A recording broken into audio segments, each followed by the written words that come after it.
सरकार ने इस बार इनकम टैक्स स्लैब में कोई बदलाव नहीं किया है, यानी पुराने टैक्स स्लैब बरकरार रहेंगे, कोई नई छूट नहीं दी गई है। मैंने टैक्स इंक्रीज नहीं किया, वो बात मैं दोहराना चाहती हूँ।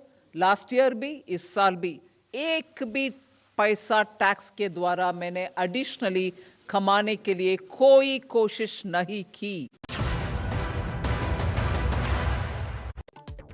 वित्त मंत्री ने ऐलान किया कि आईटीआर में गड़बड़ी होने पर लंबी सुधार प्रक्रिया को सरल बनाया जाएगा। इसको सुधारने के लिए 2 साल का वक्त दिया जाएगा। बजट में सरकार का बड़ा ऐलान, देश की अपनी डिजिटल करेंसी लॉन्च होगी। आरबीआई इस साल लाएगा डिजिटल करेंसी।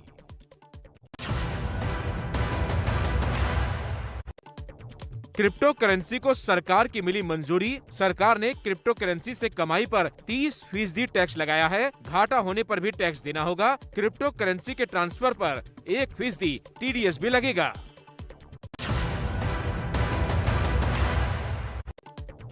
बजट में सरकार का युवाओं के लिए ऐलान, कहा 60 लाख नई नौकरियों के अवसर युवाओं को मिलेंगे। मैन्युफैक्चरिंग सेक्टर में निवेश से ये मौके बढ़ेंगे।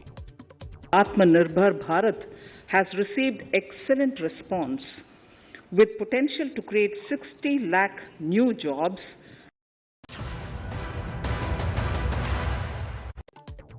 भारत में इसी साल शुरू होगी 5G सेवा।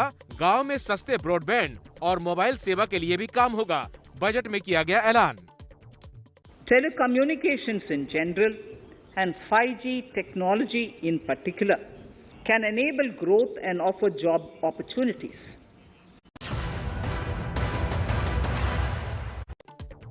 बजट में किसानों को एमएसपी के लिए 2,70,000 करोड़ रुपए का प्रावधान किया गया। अब एमएसपी सीधे किसानों के खाते में जाएगी।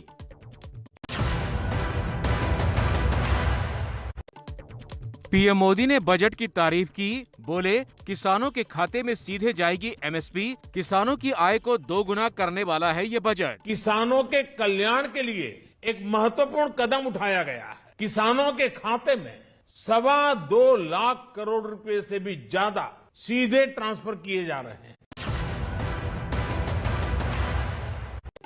किसानों को डिजिटल और हाईटेक सुविधाओं के लिए पीपीई मॉडल की शुरुआत होगी। ड्रोन के जरिए कृषि क्षेत्र को बढ़ावा दिया जाएगा। रसायन और कीटनाशक मुक्त खेती पर जोर होगा।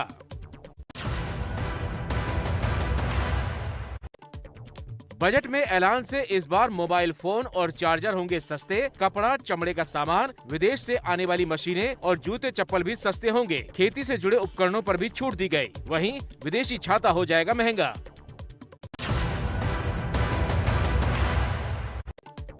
बजट में वित्त मंत्री निर्मला सीतारामन ने कहा, जल्द आएगा एलआईसी का आईपीओ। विनिवेश की प्रक्रिया चालू है। देश में छिपे काले धन के खिलाफ बजट में बड़ा ऐलान किया गया। अब छापेमारी में बरामद काली कमाई पर जुर्माना देकर रकम नहीं छोड़ी जाएगी। सरकार पूरी रकम करेगी जब्त।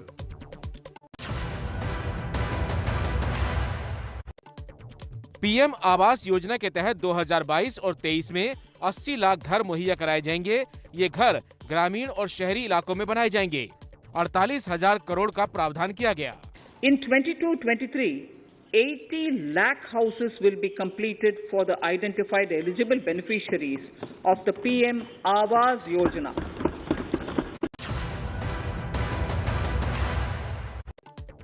बजट में रेलवे के लिए भी बड़े ऐलान किए गए। 3 साल में 400 नई वंदे भारत ट्रेन चलाई जाएंगी। As a part of Atmanirbhar Bharat, 400 new generation Vande Bharat trains will be developed and manufactured during the next 3 years. Budget के बाद रेल मंत्री अश्विनी वैष्णव ने कहा, इतना बजट रेलवे को पहले कभी नहीं मिला। बजट में रेलवे के विकास के लिए 1,37,000 करोड़ दिए गए हैं। के लिए अभूतपूर्व, इससे पहले आज तक कभी इतना नहीं हुआ। इतना रिकॉर्ड इन्वेस्टमेंट आपने अप्रूव किया, बजट में एलोकेट किया। चुनावी राज्य उत्तराखंड के लिए बजट में कई ऐलान किए गए। वाइब्रेंट विलेज घोषणा के तहत सीमांत इलाकों के विकास की योजना, गांवों तक पक्की सड़कें पहुंचाने पर काम, सीमांत इलाकों के गांव तक एजुकेशनल चैनल पहुंचाने पर भी जोर होगा। बजट में 2022 और 23 में नेशनल हाईवे नेटवर्क को 25,000 किलोमीटर तक बढ़ाने का प्रस्ताव, नेटवर्क के लिए 20,000 करोड़ का फंड जुटाया जाएगा। पीएम गति शक्ति के जरिए इंफ्रास्ट्रक्चर के विकास पर जोर। बजट में सिंचाई पेयजल योजना के विकास पर जोर दिया गया। 3 करोड़ परिवारों को नल से जल योजना पर 60,000 करोड़ का खर्च किया जाएगा।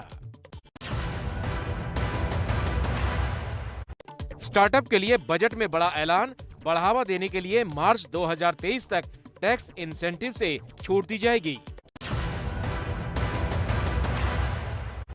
देश की 5 बड़ी नदियों को जोड़ने के लिए जल संसाधन विकास मंत्रालय करेगा काम। केन बेतवा प्रोजेक्ट को 44,000 करोड़ रुपए दिए जाएंगे।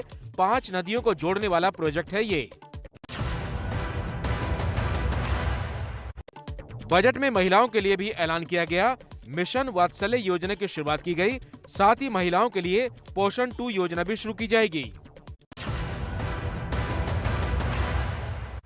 बजट भाषण में वित्त मंत्री का ऐलान, मौजूदा साल में भारत की आर्थिक ग्रोथ 9.27 रहने का अनुमान है। ये बड़ी अर्थव्यवस्थाओं में सबसे ज्यादा है।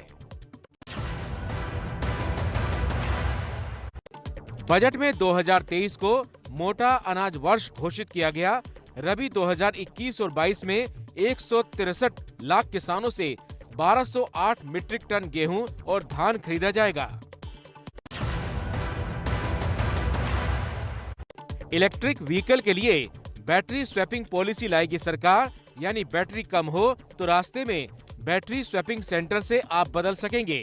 बैटरी चलाने के लिए प्राइवेट सेक्टर को बढ़ावा दिया जाएगा।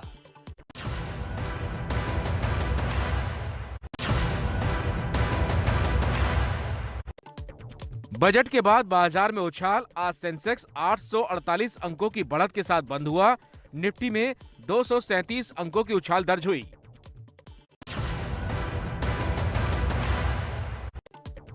बजट के बाद वित्त मंत्री निर्मला सीतारामन ने पत्रकारों से बातचीत की। कहा, पीएम मोदी ने बोला था कोरोना काल में लोगों पर बोझ न डाला जाए। पिछले बार प्रधानमंत्री जी का आदेश था कि डेफिसिट कितने भी क्यों ना हो, पैंडेमिक के समय जनता के ऊपर टैक्स का बोझ डालना नहीं, वो ही इंस्ट्रक्शन इस बार भी। बजट को कांग्रेस ने बताया फुस पटाखा। कहा, मिडिल क्लास को नहीं दी कोई राहत। ये तो एक गीला पटाखा जैसे है, कोई आवाज नहीं सुन सके। मिडिल क्लास के लिए, साधारण लोग के लिए कोई टैक्स रिलीफ नहीं है। तो क्या चल रहा है इस बजट? कांग्रेस के आरोपों पर बोले रविशंकर प्रसाद। कहा, एक भी टैक्स ना बढ़ाना ही आम लोगों को बड़ी राहत है।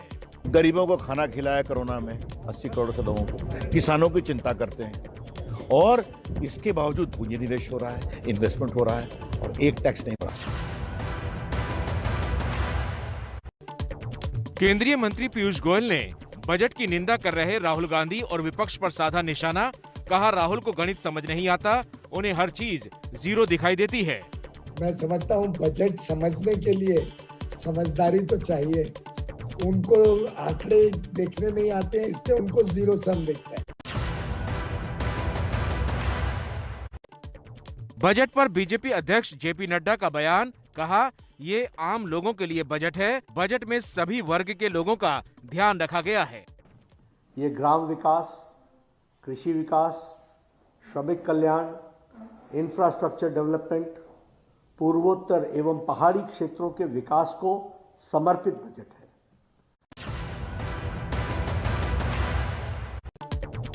बजट में सरकार के ऐलानों को आरजेडी सांसद मनोज सिन्हा ने बताया घालमेल वाला बजट। कहा, कोरोना पैंडेमिक पर बजट में कुछ नहीं, क्रिप्टो करेंसी के मुद्दे पर भी साधा निशाना।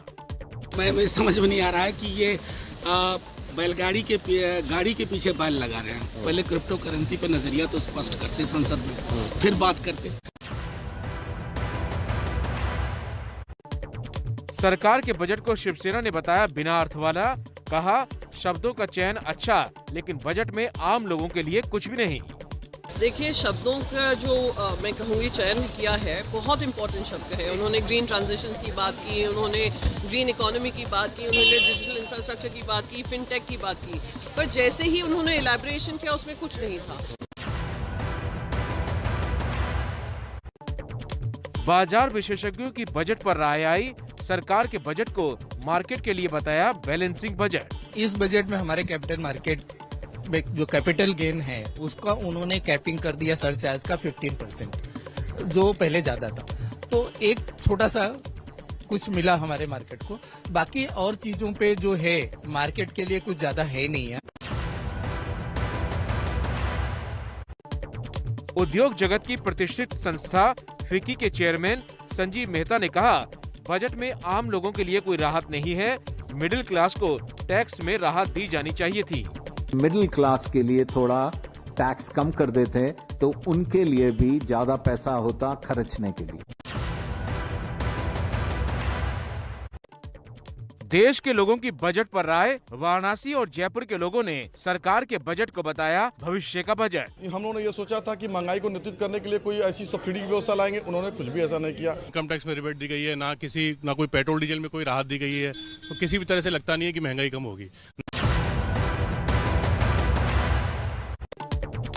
कमर्शियल गैस सिलेंडर हुआ 91 रुपए 50 पैसे सस्ता। तेल कंपनियों ने ऐलान किया, अब कमर्शियल गैस सिलेंडर दिल्ली में 1907 रुपए का हो गया है।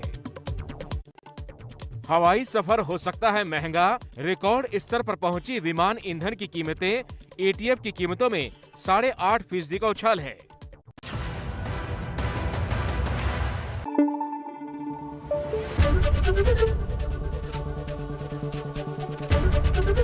एबीपी न्यूज आपको रखे आगे।